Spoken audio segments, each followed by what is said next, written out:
70 degree और 90 degree का कोण बनाना सीखेंगे। तो चलिए वीडियो को शुरू करते हैं। इससे पहले अगर आप हमारे चैनल पर नए हैं तो चैनल को सब्सक्राइब और वीडियो को लाइक शेयर ज़रूर करें। तो चलिए वीडियो को शुरू करते हैं। सबसे पहले हम यहाँ पर एक स्केल की मदद से एक रेखा खींच लेते हैं। यहाँ से एक सीधी रेखा खींच लेंगे इस तरीके से। रेखा खींचने के बाद इसके पॉइंट पर अपने से इसमें चाप भर के इसके एक पॉइंट को यहाँ रखना है, इस पॉइंट पे रख करके, और यहाँ से एक इस तरीके से चाप खींच लेते हैं। चाप खींचने के बाद फिर यहाँ पर ये जो पेन का जो भी नोक है इस पॉइंट पर रख करके एक चाप हम यहाँ लगा लेते हैं। तो ये हमारा जो पहला चाप यहाँ पर इस तरीके से ड्रॉ किए हैं ये 60 डिग्री का कोण बन जाता है।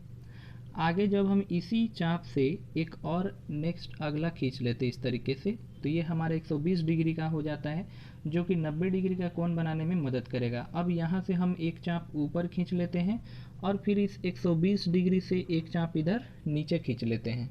तो ये हमारा हो गया 90 डिग्री का एंगल और 60 डिग्री का, दो एंगल हमारा बन चुका है। यहाँ से हम इसको मिला देते हैं तो ये हो गया 90 डिग्री का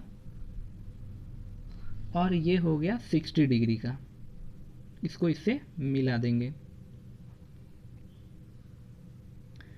नेक्स्ट अब हम बनाते हैं 45 डिग्री का एंगल। तो 45 डिग्री बनाने के लिए यहाँ पर है ये पॉइंट 0 डिग्री पर, 0 पर यहाँ रखना है, और ये पॉइंट है 90 डिग्री। यहाँ पर इस तरीके से देख सकते हैं ये 90 डिग्री पर है। तो अब हम यहाँ 0 पर रख करके एक चाप इस तरीके से लगा लेते हैं और फिर यहाँ 90 डिग्री पर रख करके एक चाप इस तरीके से लगा लेते हैं। तो ये हमारा 45 डिग्री का एंगल बन जाता है। यहाँ इस पॉइंट पर रख करके और यहाँ से मिला देंगे तो ये हमारा 45 डिग्री का भी एंगल बन चुका है। तो हमने इसमें से 90 डिग्री, 45 डिग्री और 60 डिग्री कंप्लीट कर चुके हैं, बना चुके हैं। अब आगे हम बनाते हैं 75 डिग्री। तो 75 डिग्री बनाने के लिए हम अपने इस पॉइंट को यहाँ पर रख करके और एक चाप इधर खींच लेते हैं, और इस ये जो 60 डिग्री है इस पर पॉइंट रख करके एक चाप खींचे।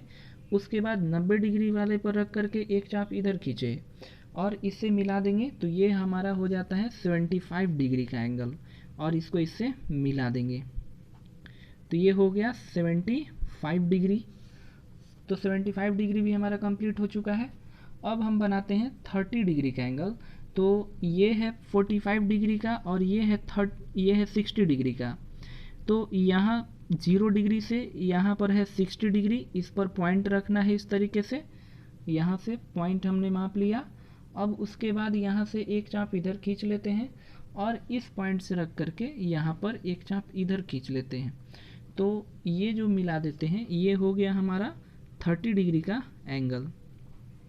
इसको इससे मिला दिए तो ये बन गया 30 डिग्री। यहाँ पर एक 0 पर चाप एक नोक रखे हैं और दूसरा 60 डिग्री पर।